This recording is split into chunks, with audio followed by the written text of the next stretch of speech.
Welcome to our next podcast of Pathways of Hope with myself, Michael Burke, Chan Hellman. and Chan's a leading hope researcher in the country when it comes to hope. And I am a executive director of Pathways to Hope for Children in Redding, California, and specifically changed the name from the Child Abuse Prevention Coordinating Council to Pathways to Hope for Children because of that negative connotation that was associated with child abuse. And one thing I learned from Chan early on is that you can tell where a person is at with their hope levels by the goals that they set. And so child abuse prevention is a negative goal. It's a positive outcome. But Chan, can you explain that idea of what negative goaling and positive goaling is, and how child abuse prevention, although it's positive, it's still a negative goal? Sure. So one of the things that we study is the nature of the goals that people set. And what we've learned is that higher hope individuals tend to set achievement-oriented goals. You referred to it as a positive goal, but to think about it as something that I want to pursue, that I want to achieve. It's a goal that may stretch me. Whereas what we found with lower hope individuals is that they're more likely to set these avoidant goals, or these, as you referred to it, as a negative goal. So when we're working with organizations to create a hope-centered framework, we invite them to do just what you did, Mike, which is to look at your policies, your procedures, your branding, and what is the message that it sends related to hope. And so, if you're focusing on the avoidance of child maltreatment, which is a fantastic goal, I think there's a way to brand that creates an energy around hope. Great, thanks so much. So let's talk about this idea of measuring hope. So one quick way, like I just said, I do it with people just by asking what their goals are, and then by listening if they're avoidance goals or positive focus goals. But how can somebody, over the last several podcasts, we've talked about, hope being my future is brighter than my past, and I take a role in making that happen. We all need brighter futures right now as we're sheltered in place. And I do think that there is some hope based on what we've been doing as a nation with COVID-19. The curves aren't as steep as they thought they'd be in some areas. I know Oklahoma has had quite a few cases. Here where I'm at in Northern California, we've had very few, actually, because we are doing what we need to. So we're starting to see that hope. But going back to the point, how do you measure hope? Yeah, so there are measures for both children and adults. So let me talk about the Children's Hope Scale first. And the Children's Hope Scale was developed by Professor Rick Snyder out of the University of Kansas. He's the originator of hope theory, the way we've been talking about it and studying it. And unfortunately, Professor Snyder passed away in 2006.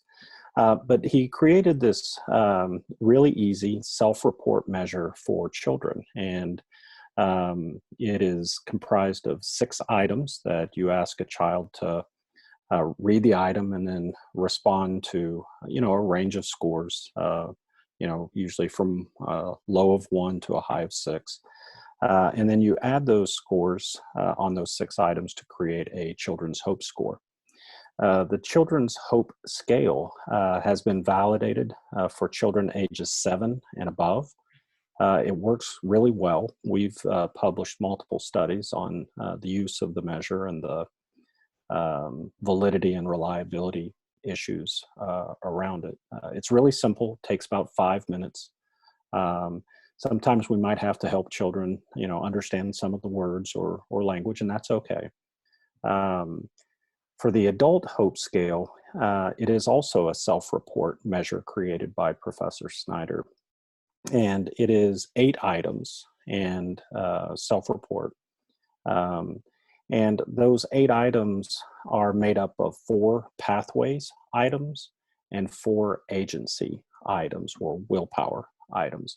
So when we measure hope, we can actually talk about and think about the overall hope score that they have, but we can also examine their pathways as well as their willpower. And again, it's been validated as well. It's easy to find. I think you're going to have it available on your website. On my website, chanhellman.com, it's also there, as well as strategies to nurture hope once you get your hope score. So let's spend a little bit more time there. So I want to find out where my hope level is. You've piqued my interest. So how do I do that? Sure. So you can go to, again, go to your site, which I think you'll talk about in a moment, or to my site, chanhellman.com, and take the hope scale. It'll calculate, you'll fill out the 8 items if you're an adult and give you your score. So it's real simple. I think, parents can easily Google the adult hope scale. It's widely available and easy to find. So there's 2 out there though, and I made the mistake of using the 4.1 before as opposed to the 8.1.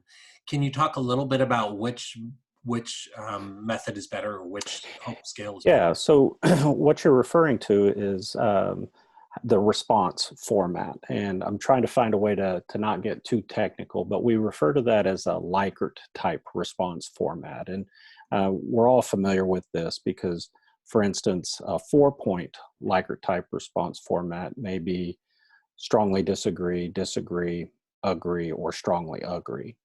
And then the 8-item response format obviously just has more data points.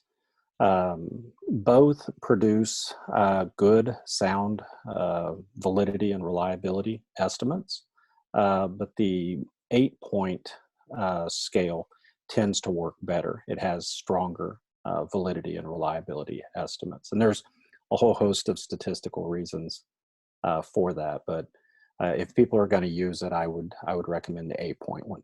Okay, great. That's very helpful. And there's only one for children. It's 6, the Likert scale, 6 points on that. That's right. And I'll also highlight that both scales have been pretty widely translated. So it's easy enough to get to find both of those scales with the Spanish translation as well.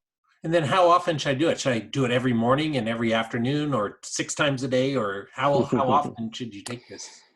Yeah, so with the Children's Hope Scale, our hope is going to ebb and flow throughout the day, throughout our time. We tend to have a sort of base level of hope, what we would refer to as our disposition to be hopeful. Higher hope individuals tend to come at new scenarios just with a greater sense of confidence. Lower hope individuals tend to come at new goals and pathways with a little more focus on failure, a little more negativity. So I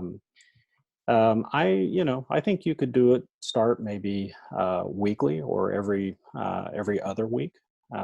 But if you're going to measure it across time or multiple points, what I would recommend is that you think about what you're going to be doing in between those measurements. And it's one thing to get your measurement today and tomorrow, but if you're not being intentional about hope, about setting goals, finding pathways, you really shouldn't expect any movement in those scores. Yeah, that makes a lot of sense. I think about it in dieting, that I know what I need to do, and I know my goal is to lose weight, but the agency's not always there. I have multiple pathways, but sometimes I just want pizza, and I know that that's not Yeah, going to yeah. do me well. So I might not take my hope score that day. That's an interesting topic, in terms of how our agency and pathways can get hijacked by things like our cravings. Certainly could talk about that at a future point with regards to addiction and those Okay. kinds of things. But what are some outcomes? Last podcast, we talked about if a child has an increased hope score of 2 points, they move up a letter grade. What are some significant points of reference that you've seen in adults? Yeah, so first of all, the hope score for both children and adults, but we'll focus on adults. The children or the adult hope scale is a very significant predictor of our well-being, of our general sense of happiness, our capacity to thrive. So first of all, it predicts our well-being. In the workplace, higher hope individuals have higher performance ratings. They have lower burnout. They're able to withstand stressful situations at a much better rate. They have lower turnover in the workplace. They also tend to have stronger, more healthy social relationships. So those are just a few of the outcomes in over 2,000 published studies. Well, I think that's great. I think that's enough information for us to soak in for this podcast. So we'll go ahead and end here. But again, you can go to hopeshasta.org. We have some of the resources there. I think the best resource is probably go to chanhellman.com. That's ChanHellman.com. You can find these resources here. I'd like you to kind of lastly, on your website, you have Hope Goals Worksheet. And that's something that we can utilize in increasing our hope score. So as we end today, can you talk a little bit about how to utilize that worksheet in our lives?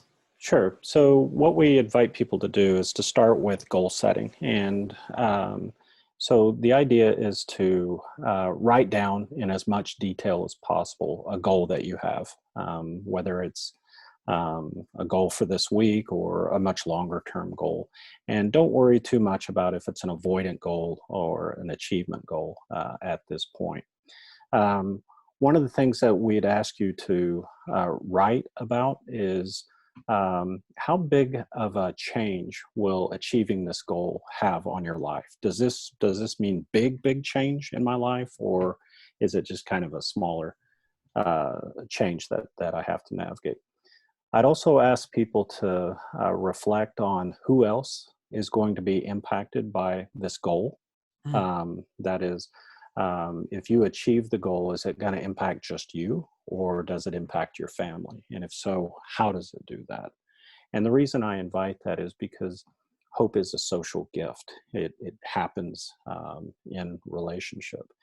And then once you've identified and detailed your goal in as much, again, detail as possible, what I would invite your listeners to think about is to begin to imagine achieving the goal. So this is, you'd said this earlier, that creating future memories of success.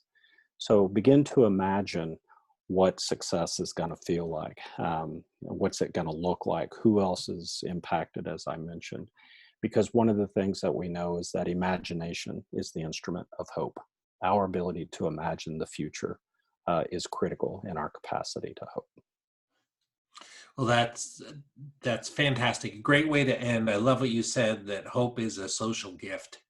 I think that's a great way to end this podcast. And the next one, we're going to talk a little bit about hope givers and the hope influencers and things like that. So thank you, Chan. It's been a pleasure to be here with you during this podcast.